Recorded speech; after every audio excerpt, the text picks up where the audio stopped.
I'm Matthew McDonald, and I'm the instructor for the Aquaculture Technicians program for Excel Career College. I'm about to show you the essential rope skills that you should know in any situation where you'd be working with rope. This is the tail, or the bitter end, as known here. The opposite end of the rope would be recognized as the standing end.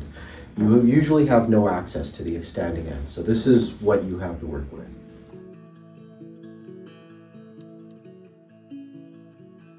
Every person who works with ropes should know the bowl and knot.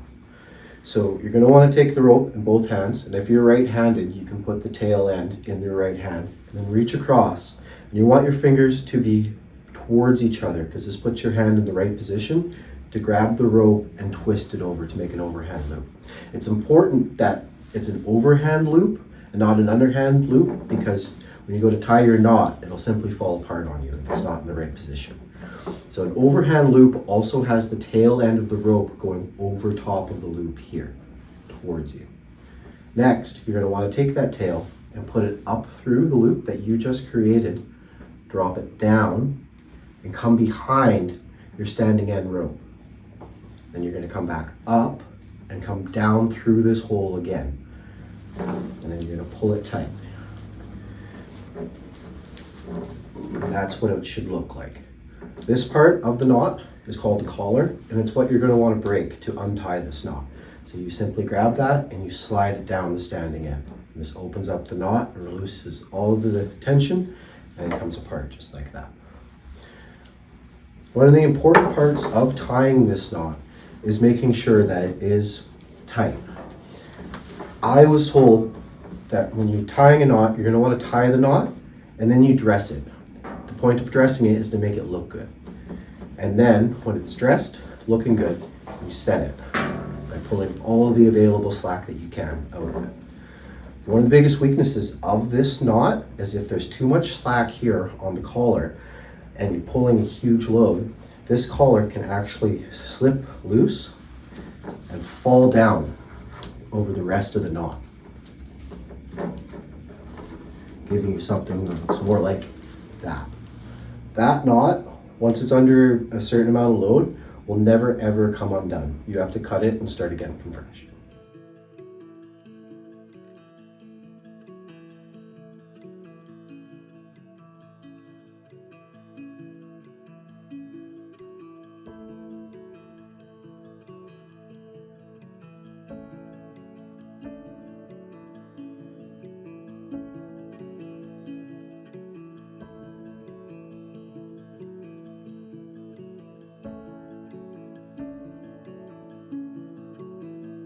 So the next knot I want to show you is the clove hitch. The clove hitch is a great knot to use when you have a piece of rope that you want to secure to something. So let me show you this.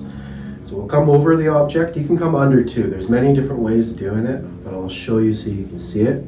Come around once on one side of it. It does not matter what side you come on the rope here, as long as you cross over. When you cross over, you'll create this loop here, and you want to come over one more time and get it in. And this is the clove hitch.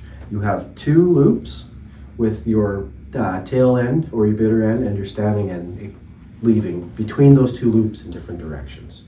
This is a great knot because once it's tight, it gets, when you're pulling on it, it just gets tighter and tighter and tighter and has less of a chance of slipping through and coming undone.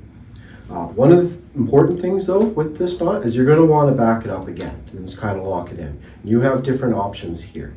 You can come around the object that you're tying to and do 1/2 hitch. 1/2 hitch is okay, but you're always going to, if you have more tail, come in and do it again, the second one. And that's okay. If you don't have enough rope to come around and attach to your object, it is a-okay to do the 1/2 hitches on this line here. So just 1 and 2. And that will hold that knot in place as well. Or if you have poly 3-strand braided line, you can open those strands up, tuck your rope through it, make sure it's nice and tight,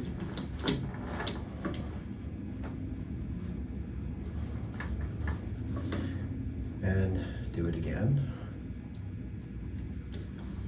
And one more time. 3 is always what you're trying to go for, but 2 is the minimum. So here I have a clove hitch that is backed up by 3 tucks.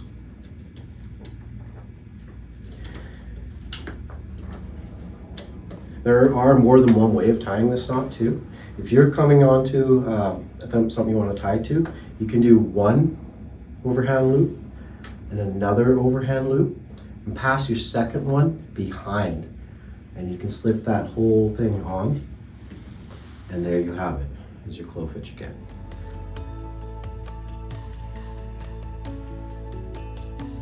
So next I would like to show you how to connect 2 separate ends of rope. And this one we're going to use the square knot. The square knot, you're going to want to create a bite. The bite is like a loop, but it doesn't cross. So you create a bite, and then you come in with your other rope. You come up through, and you're going to want to drop in and around, preferably on the side with the tail or the standard working end. Then you come all the way around and drop back down through that hole you just came up through. So then what you have is 2 opposing bites that appear to be loops, and you can just pull all 4 of these ends towards each other, and it'll tighten that up. And that's a square knot.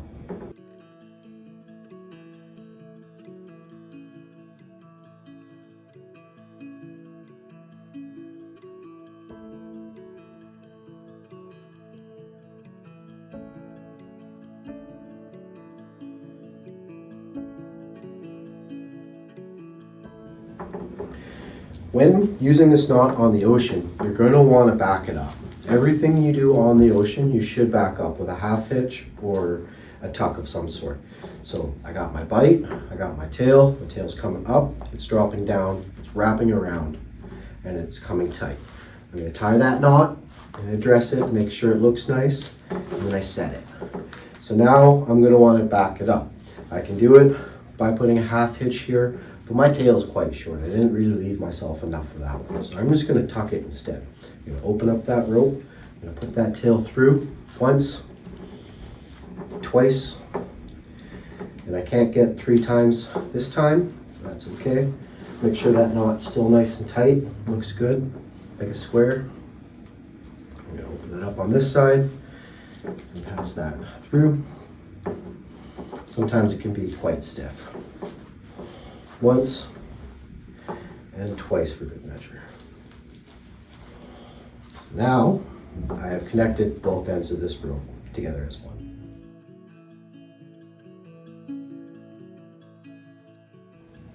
If you're connecting 2 pieces of rope that are not the same size, this knot is called the sheet bend. I have 2 pieces of rope here. One is quite bigger than the other one. So this is the one that we're starting from. You're going to start it the exact same way as the square knot by creating a bite in the rope. And then with your smaller diameter rope, you're going to want to do the exact same thing. You're going to come up, drop down on the side that your tail is on, and then come up and around. But instead of heading down like we did in our square knot, we're going to come underneath this one here and then pull that tight. So now we've connected 2 separate diameter sizes of rope. You can again half hitch that or tuck it. I prefer tucking. It keeps the knots a little bit tidier and a little bit tighter towards each other. You could even wrap this end with tape and make it completely disappear if you wish.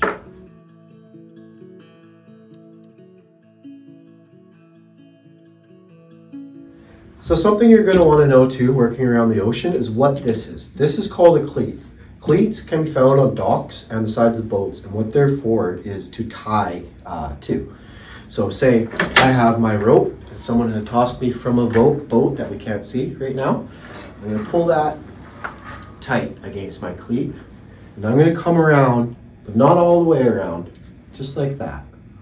Right? Some people, one of the big mistakes that people have is they grab it once and then they start doing this with it. You're going to want, so what happens is sometimes the rocking motion of the boat can cause this strand to come, my hand's in the way, jump up and kind of grab a hold of everything else. And if that happens, that can create stress on your knot or on your wraps and prevent you from being able to pop it loose. So to stop that from happening, we just head around and make sure that you've come back to where you started. And then we can start our wraps. 1, 2, 3 minimum, but no one's gonna get upset if you go and put more in there. As long as you have room with the size of the rope that you're working with and the size of the cleat that you have. Now, once you've wrapped it, let's say we'll do it 3 just to make it look nice. So, yeah, 1, 2, 3. You're gonna wanna back it up. This stops the knot or the wraps from coming loose, and you just take a loop and you can slide it over the edge. Or you can do this and pull your whole rope through, but that's a little bit crazy. So just take the loop and slide it over the edge. And you can do it one more time if you wish. 1 is good enough, 2 is better, 3, you're starting to borderline on overkill.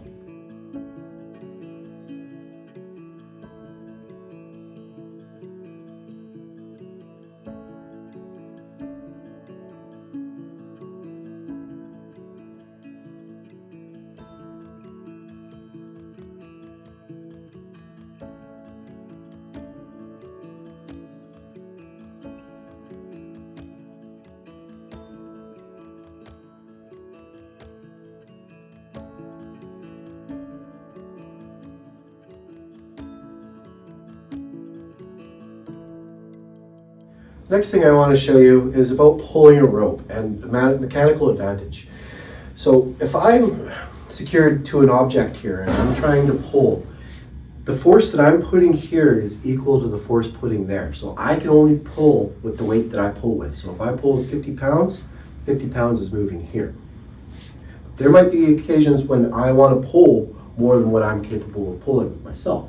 So what you're going to want to do is you're going to want to come around, anchor onto something with that line.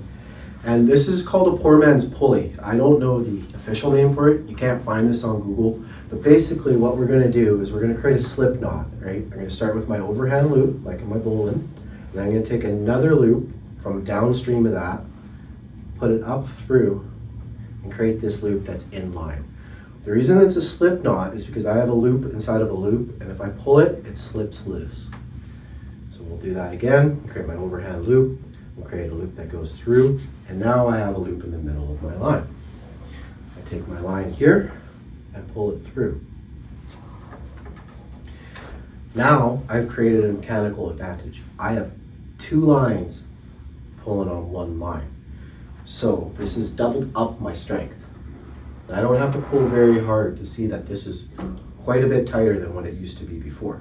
This is what I'm going to use in the event of not having a pulley.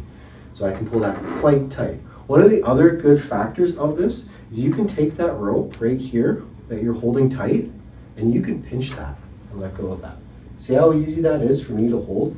I've locked in all that tension, just like that.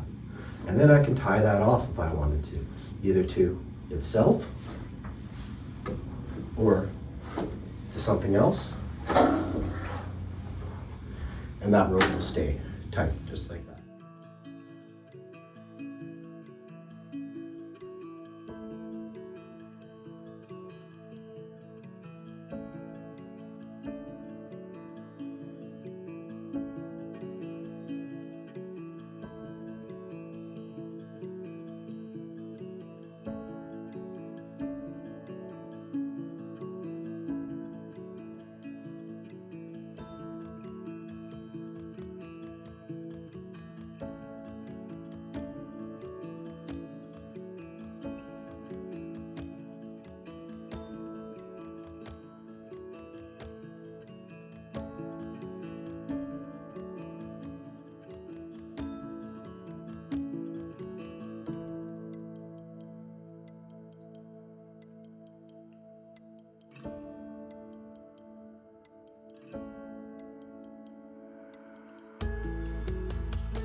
The next knot I'm going to show you is a splice. It's technically not a knot because it's a splice, but I'll show you anyways.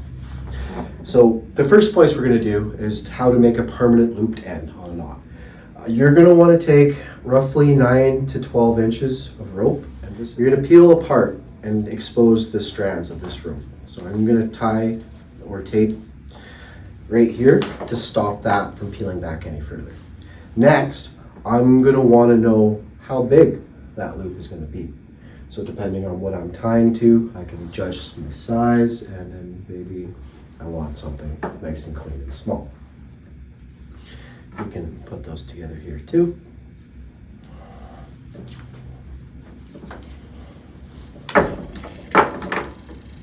So now I know the size of my knot, my loop. I'm going to want to take this tape off and wrap or take apart the rope. These ends can get frayed really quickly, really fast. So it's important to, once you have them in a position that you can manipulate them, to tape off the ends. You could tape it or you can melt it. Tape is easy.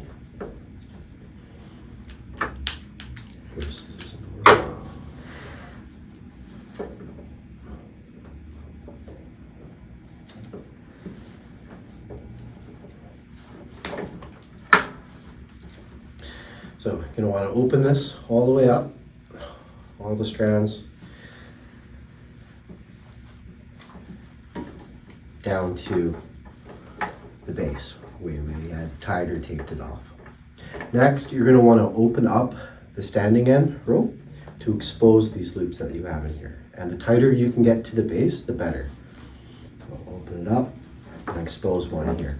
I'm going to call that one my center one automatically. I have a line to my right, a line to my left, and one in the center. So I'm going to start with that center one first. I'm going to put that under and send that off. I'm always coming from the right and going to the left with this rope, because as you look at these wraps, they're heading this way, right? And you want to come against that. If you start tucking with those, your ropes won't actually be under any of these loops. They'd be running alongside them, so it can pull out quite easily. After we get that first one started, let's pull it back, make sure it's tight. So we can see that this strand here has this one, so that's not one that I want to tuck under anymore. I'm going to pick the next one over for this one here. Open that up, take that from the right and put it over to my left. So I did my center one, my left one. Next I want to do my right one. So I can see that my center one again is under this one. I'm going to want to go one this way to find the next one here. Grab that and put that through. And there, I have all three strands tucked once. Now I'm going to want to inspect this at this point to make sure that each one of these strands does not share another strand. Each one is individual from itself. This is important. They look good. They look nice and tight. I'm happy with that. So I'm going to continue two more. So I have at least 3 tucks for each one of these. So I'll start with my center again. There's one, off to one side. There's one, back again, find that hidden one here. I'm just going to do a quick check to make sure that they're all independent, not sharing the same space. It's good. And again, for my third tuck, 1, 2, and find that tricky one again, there it is, and 3.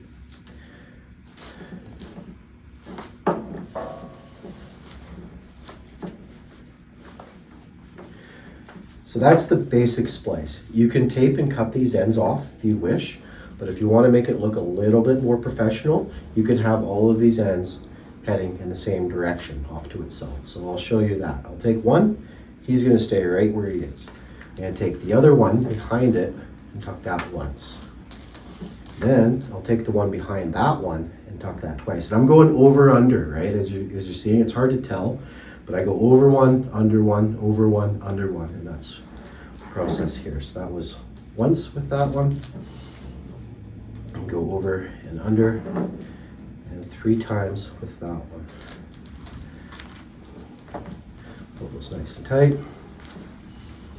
Now you can see I have all 3 of them extending off the same side of the rope. I can take my tape here now, tape these ends right here.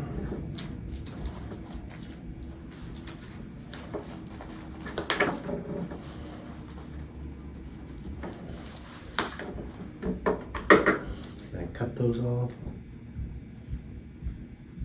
if I can.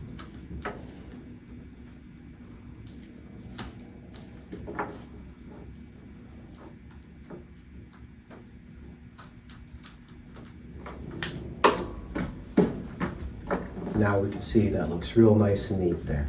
You can even go a step further and tape this whole piece right down, and that will ensure that it will never ever go anywhere for the entire lifespan of that rope.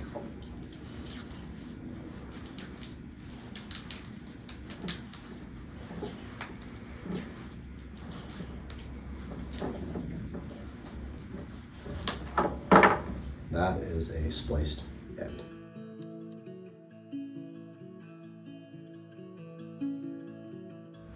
Okay, now we're going to do an end-to-end splice. This is the kind of technique that you would use to connect 2 pieces of rope together for permanent installation. So again, you're going to want to take roughly 9 to 12 inches of line and then stop it at some point from unraveling. You can tie it here or you can use tape. I have tape on me right now, so that's what I'm using. And then same distance from the opposite end.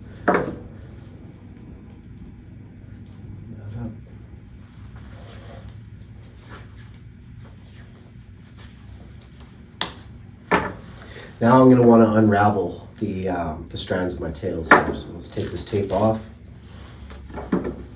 And then you're going to want to tape all of the ends so it prevents them from unraveling and becoming fuzzy at the end, so you can still work it.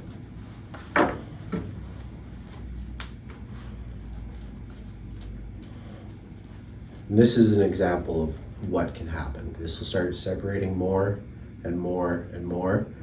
And it is much easier to take this tiny, tight little nub and shove it through a tiny, tight little space than it is to take this big, fluffy thing and try to set it through. So that's why I tape them up. So now that we have our ends totally unraveled, all the way down to the base, I'm going to pull them apart just so they're real nice and separated. Now you'll take both ends of your rope and you'll put them together, making sure that everything is alternating through. So I can take that one and put it between here, but I can see there's a space right here, so I'm going to want to put that one in there. And then push it together as hard as I can. And just take a moment to look, to see that nothing is sharing the same space. They're all in between each other. And then I'll start with one side. And I kind of want to pick the right one to come across. So I can see that the natural way that this rope wants to dangle is kind of this side. So I'll take advantage of that. And I'll just go a little bit beyond that, find that hole, and pull it tight. And again, rotate it over, a similar thing. Reach over, grab that, pull it through, make it nice and tight. And then I should have a third one hiding in here somewhere. There it is. So you can see sometimes it gets a little bit lost, but I just want to make sure that this is here and that's there.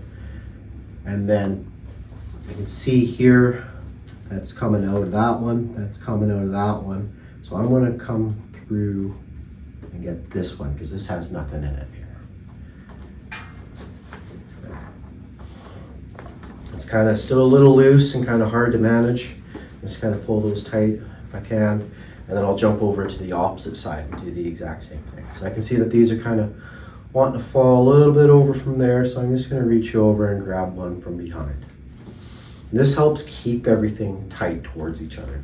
If you go too far over, then you'll have a bunch of slack in between that you won't be able to tie out. So reaching over and extending beyond helps with that and prevents that loose sagging effect. So there's one. Beside that one I have here, and I went under this one, so the very next one over is this one. I'm gonna head under that. The same direction too, right? You wanna go, these ropes are heading down like this. You're gonna wanna come across like that. Okay, and then my third one, a little bit confusing, but I can see that that one's there, this one's under here. So this guy here is the one that I want to head under. Okay. Now that I have 3 ends tightened on either side, I'm just going to want to pull these down towards each other, and that'll help take out some of that slack in between that rope. Same on this side.